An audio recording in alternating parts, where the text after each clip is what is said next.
Love conquers all, a phrase used to convey the idea that love persists through any challenges, and people who love each other fight for their love through thick and thin. But what happens when a troubled and destructive man finds love in a young and inexperienced woman? They bring out the worst in each other and cultivate a toxic marriage that ultimately forces the government to permanently take their children away. Such is the love story of today's subjects, Paul and Karine. You tried to have me murdered. You tried to have me falsely arrested, get me falsely accused of crimes I didn't do, and then you had a murder plot to have me killed. That's pretty up. Paul Jason Staehle was born on April 2nd, 1983 in Kentucky, United States. He is the youngest of two children of Ted and Edna Staehle. Growing up, his father owned a fabrication business and his mother was a homemaker. He struggled at school because he was severely bullied, and things got so bad that his teachers would check his backpack out of concern that he would bring a firearm to school. I was badly bullied through school, and every day when I didn't even think about this until later. The counselor would say, "Hey, let me help you organize your backpack for the day." Well, I had bad ADHD and I was very unorganized, so they would always go through my backpack and help me organize. Even when it was empty, he's like, "Yeah, my bag's empty today." "Oh, we'll go through it just to make sure." I'm like, "Okay." So apparently, a lot of people at the school thought I was gonna go crazy and bring guns and shoot everybody up because my dad had an arsenal of weaponry, and I was always bullied. Now, I will tell you this: I was badly bullied. It's true. My dad has a huge amount of guns. I never, ever had a thought. I never thought about going and killing everybody. Paul refers to his father as intense. My father would be his own spinoff in himself. He's very, very, very extreme. When I was incarcerated, I told him, I said, when you go to the gate, he said, "Do we declare everything?" He said, "Declare everything at the prison gate." Whenever he went on there, he declared he has a firearm on him. He was going to take his firearm in the prison. So that got a little bit crazy. So he had to quickly go and leave, and then he got a little frustrated because he couldn't smoke on the property. Paul's father was also strict towards his children, especially when it came to teaching them about financial responsibility. My dad was always extremely strict. I was badly bullied through my life. I would always kind of run away from situation and everything else. I was always a screw up and the mess up, and couldn't do anything right. My dad always did everything perfect. Growing up, my father, like I said, if I wanted to get something like a phone or a computer or anything like that, I had to go out and get a job and earn and get it. My father has a lot of money. He has good money. I say he's worked hard for his money, though. He owns a company and he works very, very hard. After graduating high school, Paul went through basic military training to join the Air Force Police, but he got a general discharge before he could complete training. I had some issues after basic. I was going through tech and everything else, some issues. I had a general discharge. I then was getting cleared to go back into the military, and then unfortunately my criminal record started. So I wasn't able to go back to the military for anything, and my military days were over with at that point completely, because I realized too that maybe I want to go something other than law enforcement and do something different. So, but yeah, my options in going to the military unfortunately got hit, and then I kept going downhill from there. In 2007, at the age of 24, he was charged and convicted with second-degree arson for burning down his house to defraud insurance.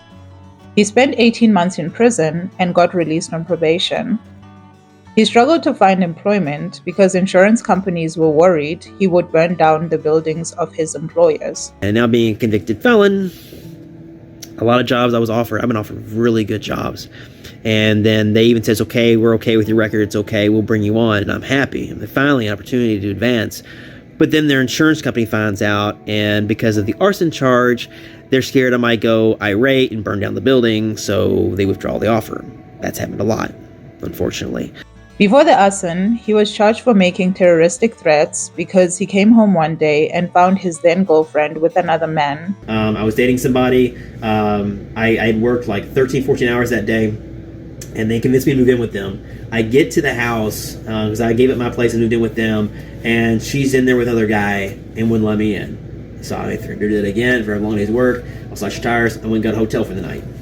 It was not a happy time. In 2013, he was arrested again because he violated a restraining order that his ex-girlfriend had taken out against him.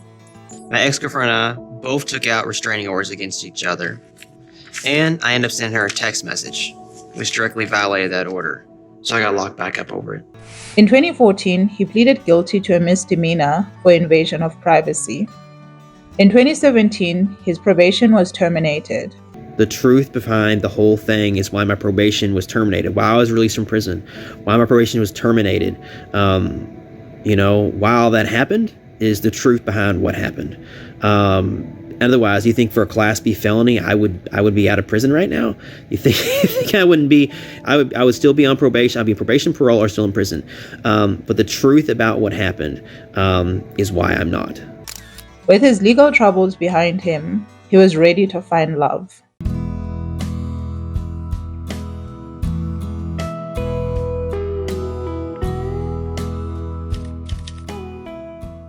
In early 2017, 34-year-old Paul decided to go online specifically to find Latin women. I went through several different dating apps, and I started gravitating more toward one that actually focused more on Latin dating, because the majority of the population there has very good, strong family values. And that's how he met a 21-year-old Brazilian woman named Karine Martini.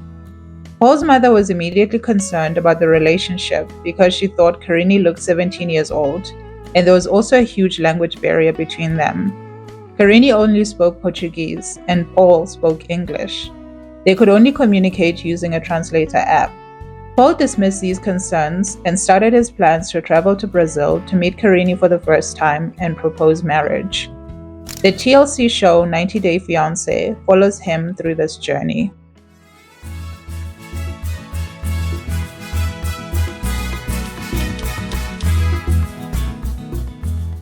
When we first met Paul on 90 Day Fiancé, he was packing for his trip to Brazil. We immediately learned that he had issues with obsessive-compulsive disorder, so he was packing 4 military lockers for a 3-week trip. Most of the things he was packing were orientated towards protecting him from diseases, including medications, mosquito suits, venom extractors, a sheath to protect his manhood from parasitic fish. But the most interesting item that he packed was a pregnancy test, because he wanted to make sure that Karine was not pregnant with another man's baby before they got intimate for the first time. He then video called Karine from a grocery store and got her to pick out American snacks that they didn't have in Brazil. Once Paul was packed and ready, his mom drove him to the airport, and as a parting gift, she gave him a lock of her hair so he could have a small piece of her with him. Paul's journey to Brazil spanned 4 days, 2 days of flying, and then a 2-day boat trip on the Amazon River to get to Karine's village. While on the boat, he met a man who was surprised by Paul's decision to fly that far to meet a stranger. And then the man told Paul that Karine's father, who was an ex-police officer, might try to beat Paul up. The dad are jealous in South America, try to hit the boyfriend sometimes. I am worried. He finally got to Karine's village, and his first impression was how backward and underdeveloped the place looked. In his own words, he felt like he had traveled back in time. When he and Karine finally met in person, they could not verbally communicate. They had to text each other using a translator app. I type into the app, it'll translate what I'm saying from English to Portuguese. And Karine can do the same thing vice versa. He also couldn't talk to Karine's parents, so they said hello, and then he and Karine left to spend the night at a hotel. Karine tried to get intimate with him, but he told her that he wanted her to take an STD and pregnancy test before they slept together. She was a bit offended that he didn't trust her, but she agreed. Paul never mentioned anything about showing his own STD results. And during the tell-all at the end of the season, Sean Robinson confronted Paul about this, and Paul tried to convince Karine on the spot that he had shown her his test results. Now, Karine, did you ask Paul to take an STD test? So she did. She asked for him to bring the test results back, and he didn't do it though. He didn't bring it. Paul, you didn't bring your test results back and show Karine what they were? We looked at the phone together, remember? I did take a test. It was very nerve-wracking for me to get a needle. I asked her to do it, so it was only fair that we both did it. Can you tell us what your results were? They were all negative. After a few days in Brazil, Paul asked for Karine's parents' blessing to marry their daughter. There was a bit of a hiccup because of the language issue. He used a gesture to show a ring going into a finger, but it looked more like a sexual gesture, which angered Karine's dad. But don't worry, he didn't beat him up. After the miscommunication was resolved, Paul was granted the blessing.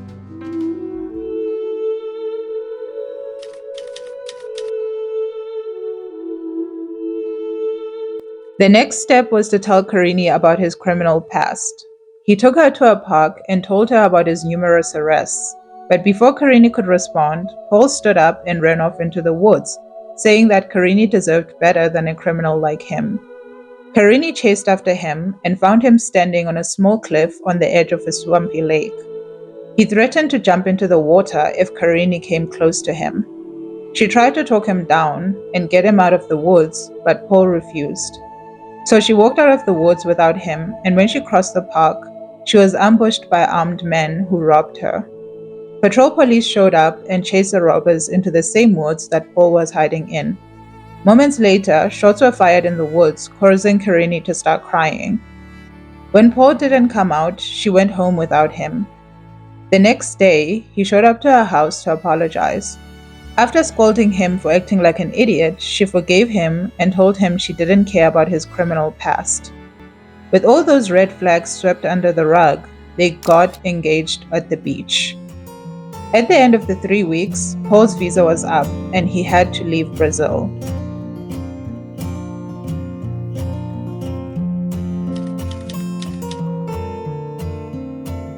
We caught up with Paul 4 months later as he was packing the 4 giant footlockers to return to Brazil.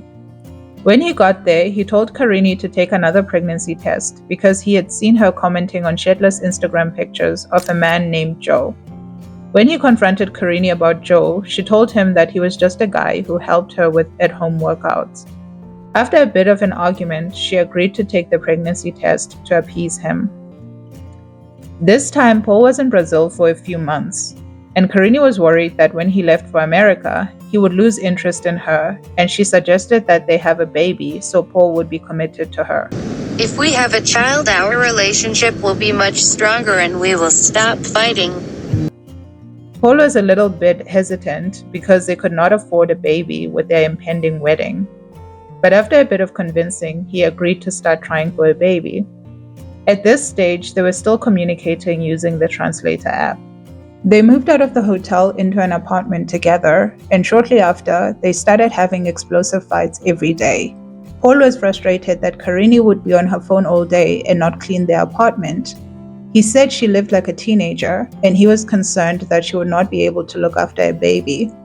Karine said because Paul is much older than her, he is controlling and acts like her dad.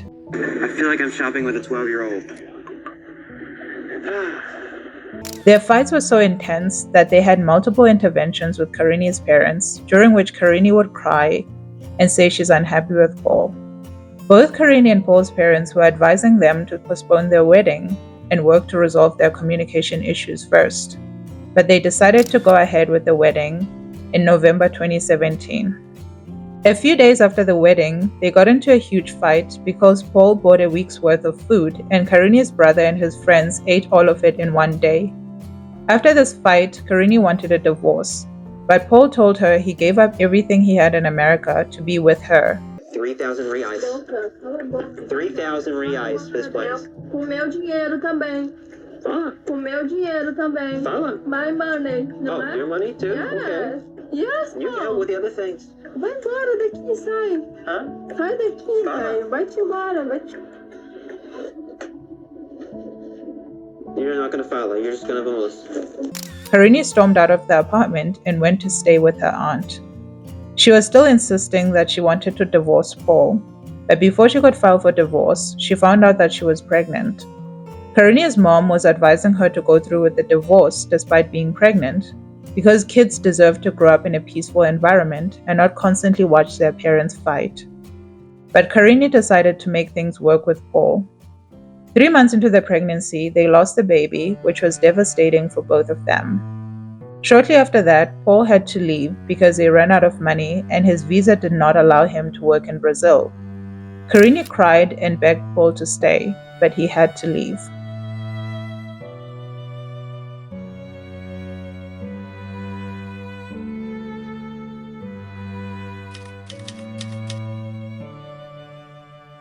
While Paul was in the United States, Karine found out that she was pregnant again. Paul visited immigration to see if he could bring Karine to the United States. He was informed that he needed to be earning at least $26,000 a year to sponsor someone with a child. Paul could not afford this, and he asked his parents to sponsor Karine, but his mom told him that they were already supporting him and they could not afford to also support his wife and child. Paul yelled at his mom and told her that she was wrong for refusing to help. You understand that once I leave this time, I'm never coming back. Since you're never going to do the thing for her to come with me, I'm never coming back. Now? No, it's a fact. It's a fact, Mom. Well, I think we should pray and we'll see what happens. Pray? Yeah. Pray for what? Pray you're going to change your mind? No, pray that things work out the way they should. Work out they should. It's impossible. It's not my responsibility. Your family, Mom. Either. It's your daughter-in-law and your grandchild. You chose this, but I didn't choose I it. still think it's wrong. He stayed in America for a few more months trying to earn money. Then, closer to the delivery date, Paul packed up to return to Brazil. But this time, when he got to the airport with his 4 Foot Lockers, he was told he could only take 2 pieces of luggage. His mom advised him to take 2 Foot Lockers and go be with Karine for the baby's birth. But Paul freaked out and cancelled his flight. Can you pick 2 and go? Mom, please. This is not going to end well. This is very, very bad. He had to wait 30 days for another flight, and Karine was upset because she thought Paul didn't want to go to Brazil. He repacked 2 Foot Lockers and flew to Brazil. When he got there, he and Karine immediately got into a fight because she didn't bring baby supplies. Instead, he bought her a bunch of makeup and journals, and for some reason, a bulletproof diaper bag. They went house hunting, and the only home they could afford was located down the street from a cartel, and the TLC crew was stressed out about filming there because there would be gunshots and bodies of drug dealers on the streets. The federal officer told us before, came over, and he saw where we're living at, and he is just like, he looks like really, really nervous. Like he's legit concerned. So I'm like, man, what's going on? He's like, I told you not to come down the street, and you moved on this street? Like, yeah, and you moved right here? I'm like, yeah, what's wrong with that? And he's like, he explained to me what was going on, and it freaked me out because we had occasionally had drug dealers out front every now and again, but they were just drug dealers. Everyone else got left alone. I just kind of like, okay, we don't meddle, we mind our business, we move forward, we're okay, whatever, just live life and live life peacefully and let whatever happen. If it's a dead drug dealer, you should have picked a different thing, whatever. So end up we were living next to apparently like a cartel, and we had no idea. Since Paul could not afford to take Karine to America, he applied for residency in Brazil, but his application was denied because of his criminal history, and he was given 10 days to leave Brazil. He visited a lawyer to appeal the decision because his criminal record was mistranslated into Portuguese, and the Brazilian government thought the terroristic threat charge meant Paul was a terrorist. His appeal was successful.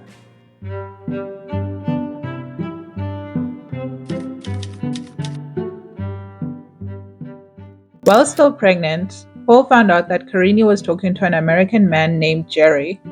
When he confronted her about this, Karine responded that he was just a friend who was giving her money and helping with bills. Paul stormed out to go searching for a job around the neighborhood, but he couldn't find one because he didn't speak Portuguese. When he got back, they got into another fight about money, and Paul ran out and crawled into the doghouse to soothe himself. In a later interview, Paul would reveal that Karine had admitted to cheating on him, and once he caught her going out to a club with another man. Karine got mad one time. She said I didn't trust her. What happened was we had a guy try to get into our place at one point. And I was startled, and the guy ran off and he left. So I go outside and I go to find her. She's at her friend's house. I go to her friend's house. She's not there.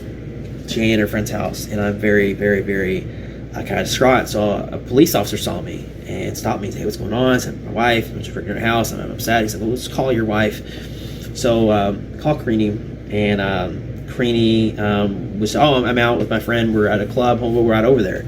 So this guy rides up. Karine's in the passenger's seat, and she gets out. I was like, "Hey, everything okay? Just go home. Worry about it." Me and him are going back to the club. I'm like, wait, what's going on? It's just my friend. We're going to the club. We're going to be out.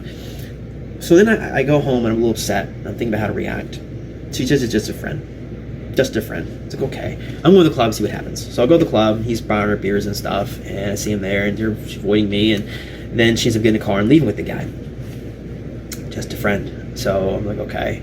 I don't have any evidence to prove she's doing anything as of this moment in time. So I go back to the hotel. I pack up a little bag of some things, not a whole lot of stuff, minor stuff, and I go to the hotel. Go to a hotel afterwards. I go home, go to the hotel. And then she calls me like 5, 6 in the morning. She said, I just got home. Where are you? Just got home. 5, 6 in the morning. Out with your friend. Yeah, we're just friends. We're just hanging out for the night. What's the big deal? And so the other times he came home 5, 6 in the morning, we with him. Just friends. Don't worry about it. Friends and family. Okay. She made some mistakes. Throughout the 3 years we've been together, she's made some very serious mistakes. And she's confessed to me on those mistakes. And she apologized. She says, I'm sorry. I selected to forgive her and move forward because here's my opinion. People think I'm crazy on it. When I was in my early 20s, I did a lot of stupid stuff. Wasn't most faithful. I did a lot of stupid stuff. But it was my life. Who am I? I'm 37. I've already been through this stuff. Who am I to look at somebody and say, not forgive them? Yeah, it hurt, but who am I not to forgive somebody and, destroy my marriage and my family over some mistakes that were made, youthful mistakes. More than anything else, someone's young and learning and still experiencing life in the college years. I mean, getting married at 21, that's very young to get married, and expect so much from someone who's 21 years old. To expect so much from someone who's 21 years old isn't fair, in my opinion. When Paul got out of the doghouse, he tried to communicate with Karine again that he was hurt by her talking to other men. Karine dismissed him and said he was afraid that other men would treat her better. Paul threatened divorce and handed his ring to her before taking off to stay in a hotel. While Paul was staying at the hotel, Karine went into labor. When Paul showed up to the hospital, she kicked him out of the delivery room. But when the labor got intense, she allowed him to come in and support her. Their baby boy, Pierre, was born on March 22, 2019. In June 2019, Karine was granted a CR1 spousal visa to move to the United States. In November, while they were still living in Brazil, Paul announced on Instagram that Karine filed for divorce. He said he would fight for Pierre to grow up in America so he could have better living conditions and opportunities, so Karine didn't go through with the divorce.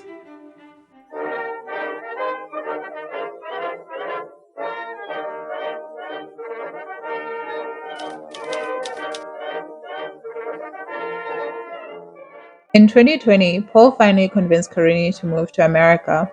We quickly learned that Paul wanted to move Karine from a backward village in Brazil into an American dilapidated trailer with questionable plumbing. Karine declined to live in the trailer, so they moved into a studio unit and then later started living in a haunted house. We got a lot of activity. We got a little more activity in Pierre's room now, but yeah, it was creepy. I think the creepiest thing that we had, besides the stuff you saw on the camera, was even like toys that were in his ball pit or anything like that. We took his ball pit down, would randomly go off. It was nuts. So back to the story, the people used to live here. That's where it gets creepy. So I knew there was an old man supposedly was here and that supposedly died. I guess, I don't know, I don't think like a little kid or anything was here, but I knew like around here the kids. You ever seen the movie The Burbs? It's kind of like as his house was like. Kids weren't allowed anywhere near the house, near our front. House was abandoned for a little bit. Then another person rented it and they got out. They couldn't, they left abruptly and wouldn't say why they left state. They literally just left here and left state and moved out of state. But they didn't live here very long. So the neighbor said, yeah, they just abruptly moved out of state. We didn't really know why. So apparently people used to live here. I guess one was in prison for a little bit. He came back, got his stuff. He had some documents and stuff that came here, mailed here. So I gave him to him. He gave me his number. He said if anything else comes, text him. He had another like document come, and I texted him. He got it, and I actually texted him about the thing, and he never really gave me a response. He said, "Why?" He asked him if anybody would die here. He said, "Why?" He's just like, "How come? Why?" And I explained it to him, and he just kind of got quiet on it. But talked to the neighbors after that. The neighbors were telling me some really weird stuff. They told me about some other stuff that happened. I'm not going to talk about the stuff that happened here that wasn't illegal, but there's other weird stuff that happened. They said they would have dead animals on the trees. They had a swimming pool in the back with like they would like use it as a fish pond and fish out of it, like it was their own little personal pond out of the thing. They said, but they said the dead animals was like the big thing. It bothered them.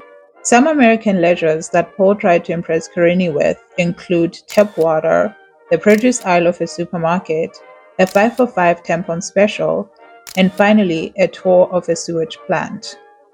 At the haunted house, their fighting was intensifying because Paul still could not find a job due to his felonies. He installed cameras all over their home because he said he was afraid that Karine would accuse him of abuse. I have cameras all around my house recording at 1080p at all times. So luckily, I mean, if she wants to accuse me of doing something. A few months after moving to America, Paul filed for a mental inquest warrant against Karine and opened a case with Child Protective Services because he said Karine would take their baby with her when she went drinking, and she had also created extra keys for people to throw parties at their house. It's like the last time we had an argument, and I left, and she went over and took Pierre over to Blake's house to drink and do adult fun things. Paul made other accusations of neglect, such as letting the baby stumble out into the street or sit in a dirty diaper for hours because Karine was grossed out by baby waste.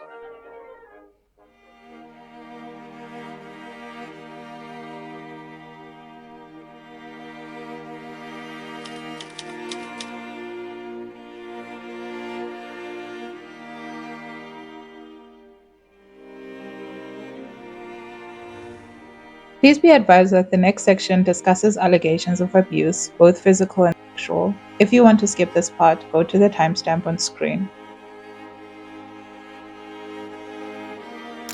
In July 2020, Paul started an Instagram live stream to tell his audience that Karine had called the police on him, and she was trying to take their son back to Brazil. You're trying to kick me out of my own home when I make sure you take care of? There's hundreds of dollars of clothes in there. I even bought a new laptop. My laptop's from what 2015? And you got, brand new phone, you got brand new clothes, everything you wanted. You played that game, paid $1,500 a day on that game, and now you're calling the police on me. And I'm standing up front here because I don't want to be accused. Now, my house does have security surveillance system on it because I don't want to be accused of domestic violence. And I will show you guys, because I'm probably going to get accused of God knows what. My entire house has cameras running at 1080p, and I did this to defend myself being accused of something, anything I have not done. But now she is calling the police, which are supposed to be on the way here right now, to come arrest me, which I want to know why, because I've literally done nothing wrong. I went to get her food. I got her food. I come back with her food. Pierre is screaming bloody murder. He's sitting in a poopy diaper. So you need to change his diaper. I was like, you can't change his diaper. I'm gone. I got like a gas mask. My little corona. Everybody see my gas mask. You can put that mask on, change the diaper. Pierre doesn't need to sit in a poopy diaper. When the police arrived, he accused Karine of cheating and told them that she once ran off to sleep with another guy. No, I don't want my son leaving. No. I have cameras in this house. You can look through the security cameras. I've done nothing wrong.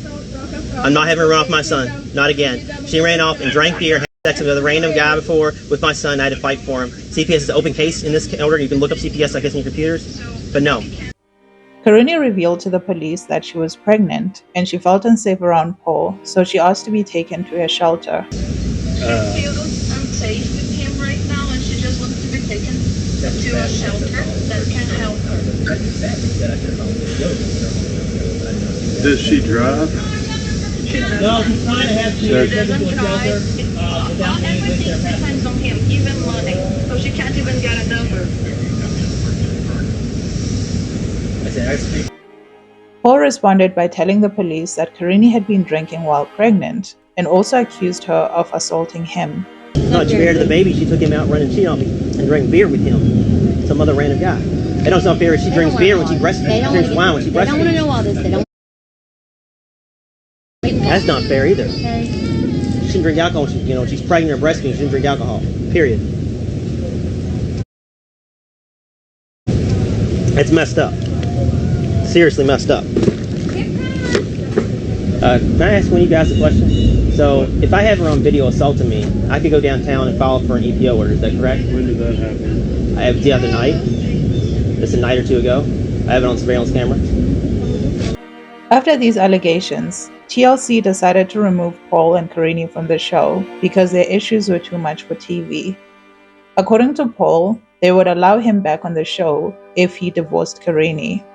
Now, later on, another person who was working as like an agent type thing for me told me they talked to him and they said that if I agreed to divorce Karine and never talk to her again and she wouldn't film any production, they would consider something too. Now, Karine was kind of restricted There were some things that happened during filming I'm not going to discuss, but the things that happened during filming I'm not going to discuss are probably very good reasons why Karine will not be allowed to film anymore. Probably, most likely, from what I understand, it was pretty bad. There were some things said that weren't true about production, but I won't get into that. In August, Paul posted another Instagram live stream saying that Karine and his son were missing, and he tested positive for an STD. No, I'm in the hospital, waiting to get the results back now. Karine took off with Pierre. No idea where they are. Neighbors call me upset, said your wife's not the right side of mind. She just took off with her baby, no car seat, hopped in some dude's car and took off. Hey guys, so I just messaged Karine's mother. Her mom's worried. She wants to get a hold of her. After she got in the guy's car, her phone got turned off. So anybody can, give her mom, Karine's mother, her whereabouts. Karine's mother is very, very worried for her safety. Very, very, very worried for her safety. So if you please contact Karine's family and let Karine's family know she's okay or not. It's very important. Karine's family want to know she's okay or not.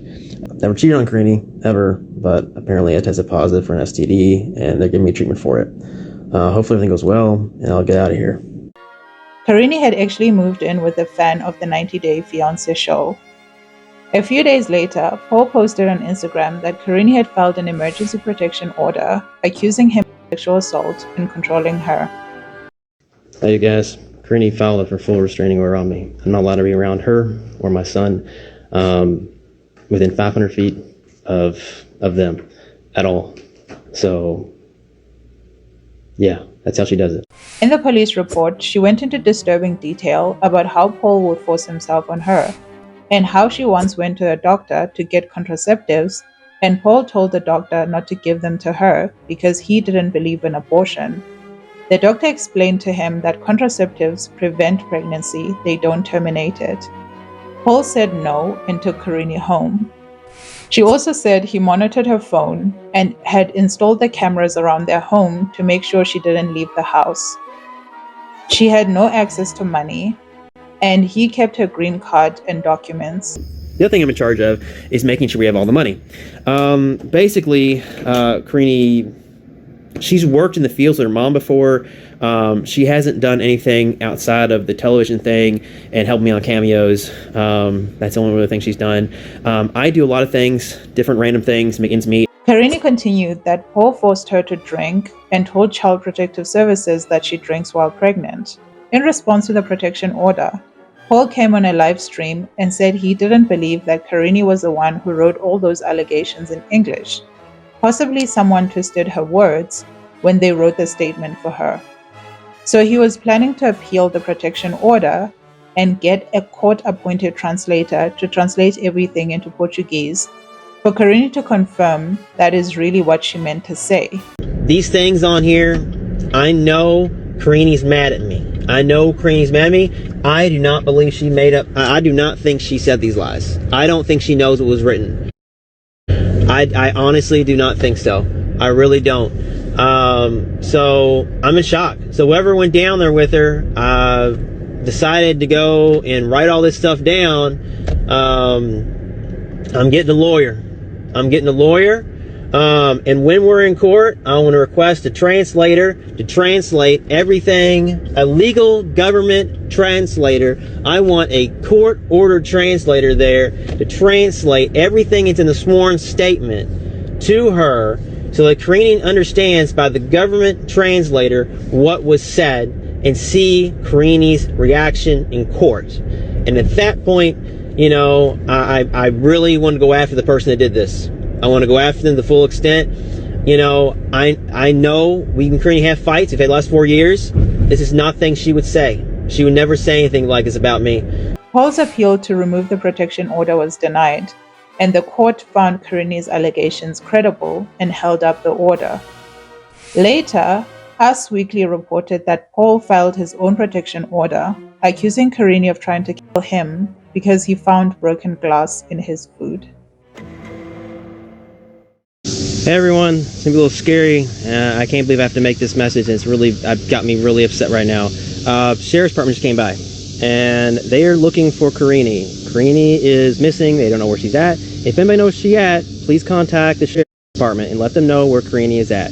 They are looking for Karine. They came here looking for her. Obviously, I don't know where she's at because I got APO, and what she does is her business at this point. I'm very scared for her and the child, as was the sheriff that was here. So if anyone sees her, please contact the sheriff department. The sheriff department is looking for Karine. They cannot locate her, but they're attempting to locate her.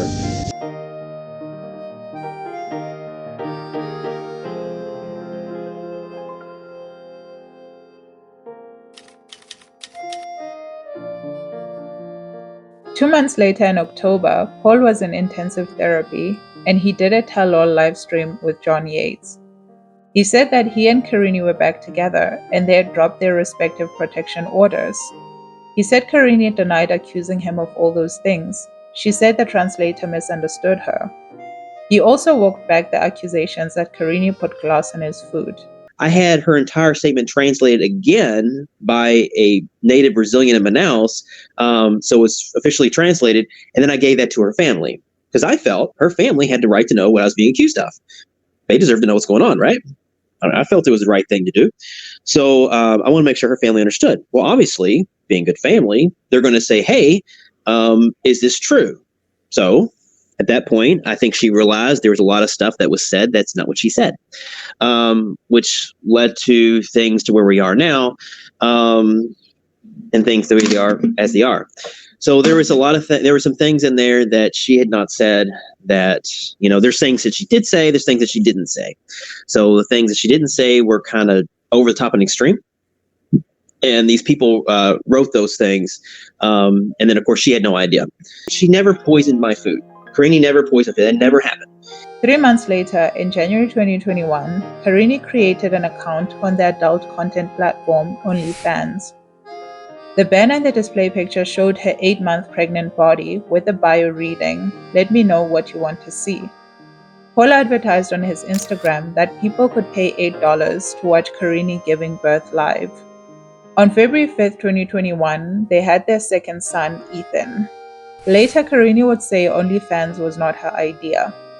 A few months after Ethan was born, Paul posted another Instagram live stream of him coming home and finding baby Ethan crying on the bed, while Karine was curled up on the floor in another room. Hey, you know, Ethan's been screaming back there on the security camera for a very long time. Why didn't you see Ethan? Karine? Hey, are you okay? Why didn't you go check on Ethan? Did you take some medication or anything, sweetie? Hey, did you take some medicine? Are you okay? Can you talk to me, please? Hey, Karine? Hey, check your eyes, okay? All right? Throughout 2021, Paul posted a series of live streams of them arguing. In early December, Paul started a live stream at 4 a.m. to complain about their messy home. Then it devolved into an argument about their sex issues. Apparently, Karine tried to get intimate with Paul shortly before the live stream, and their protection broke. Karine got angry and accused Paul of always intentionally breaking protection. Paul complained about how they didn't get intimate for a long time. Karine said that every time Paul tried to get intimate with her, she was usually dry. That was your idea? Yes, it's my idea. I don't say about today. I was in there by myself, man. I don't say about you came today. in there. All the time when you want sex, so I'm dry and all the time I'm dry. All the time and every day we haven't had sex in a long time. I you say came in there all the time. I don't say every day, Paul. Listen to me. Listen to me. I say all the time when you have sex, you want sex. I'm dry, and today is my idea. Yes. Who wants sex today? Me. Who put it on you? Me. So who break it on you? So it's simple. Shit breaks. Shortly after this, they split up, and Paul released a video of Karine assaulting him. She grabbed his hair and then put her hands around his neck. After this video surfaced, Child Protective Services stepped in and took the kids away from Karine and gave Paul full custody. Karine released a response saying the video was edited and it was Paul who took her hands and put them around his neck. Sobre o vídeo que tá rolando na internet, eu tentei vir aqui outras vezes, mas fui impedida. Então, gente, o vídeo todo não tá lá, o vídeo completo Não tá, porque ele só mostra o que ele quer mostrar, mas o vídeo é longo e tem muita coisa lá. E eu não toco no pescoço dele como parece lá. Meu cabelo tá na frente, mas ele puxa a minha mão pra tocar no pescoço dele. E, gente, tem acontecido tanta coisa aqui. Os meus filhos não estão comigo. A casa tá tão silenciosa. O Wi-Fi foi desligado. E... Gente, eu amo muito meus filhos. Eu nunca faria nada de mal com eles. Nunca mesmo. Se meus filhos andam arrumadinhos, cheirosinhos, comem, bebem e, sei lá, é por causa de mim. Shortly after Karine lost custody, a doorbell camera footage was released, and on it there was an unknown man who showed up at Paul's door, threatening to kill him and his dogs if he didn't give Karine the kids and her stuff. Hey everybody, I'm not going to post too much about what's going on. I've had a lot of scary stuff happen. I can't believe it's escalating to this point. I think the police department and the sheriff is all pretty tired of this at this point with everything going on. I've had someone come to my house threaten me with a gun. I've had a lot of really crazy stuff happen. At this point in time, Karine obviously does not have control of her social media. I know that her cousin actually runs her social media accounts, and her and them are trying to gain, I guess, a public response. They're doing a good job because I've had a very large amount of harassment and threats toward me. Now, currently, Karine has 3 documents to be served by her by the sheriff department. 2 of those are in regards to EPOs, and another one is regards to the ability to deal with custody visitation and divorce. Throughout the first half of 2022, Karine was only allowed to see the kids once a week under supervision. In June 2022, the Center for Missing and Exploited Children sent out an alert that Paul and his son Pierre were missing. A few days later, Paul resurfaced and said that he had taken his son to Florida to look for a job. Paul also lost custody of the kids. Ethan and Pierre were placed in a foster home. A judge issued a no-contact order against Paul, meaning that he's not allowed to see or be near the kids until they turn 18. That sucks. You know, I can't go to Christmas with my family because my kids will probably be there. So if I go anywhere near that, then I'll be arrested. So that's messed up. Wait, that's really sad. Is it like a protective order against you? Like, why? Huh? The CPS had the judge put a no contact order on me against the kids till they're 18.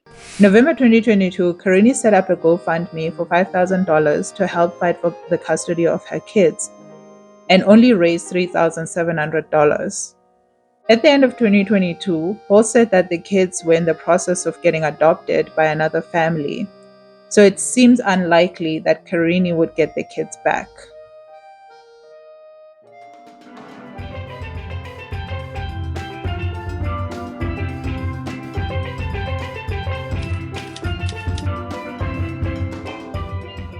After Paul lost his kids, he moved to Brazil, started an OnlyFans account in which he streamed himself engaging in sexual activity with Karine's male cousin. You did it with was Karine's cousin, her brother's boyfriend, or her brother's husband. Karine's cousin, her brother's husband. Yeah. Wait. Well, she was there, so it wasn't like he didn't know about it. It wasn't like he didn't know about it. He was there, so. Well, her brother's there. Anyway, yeah. So it wasn't like, he didn't know. It wasn't like it was on anybody's back or anything. So that was Karine's blood cousin. Yeah. In November 2022, Karine announced a new relationship with a former contestant of The Bachelorette, John Saiter. In December, Paul revealed that he was dating an 18-year-old Brazilian girl. In September 2023, Paul's mother announced that Paul was missing in Brazil. He sent her a text that he was in trouble and then went silent. A few days later, Karine posted a tribute to Paul on Instagram, saying that not all of the memories they shared were bad. Then she posted another Instagram story saying that life insurance is a person's final way of showing love to their family. This led fans to speculate that Karine had something to do with Paul's disappearance. But Paul resurfaced and told TMZ that he had gotten stranded on the Amazon River without signal.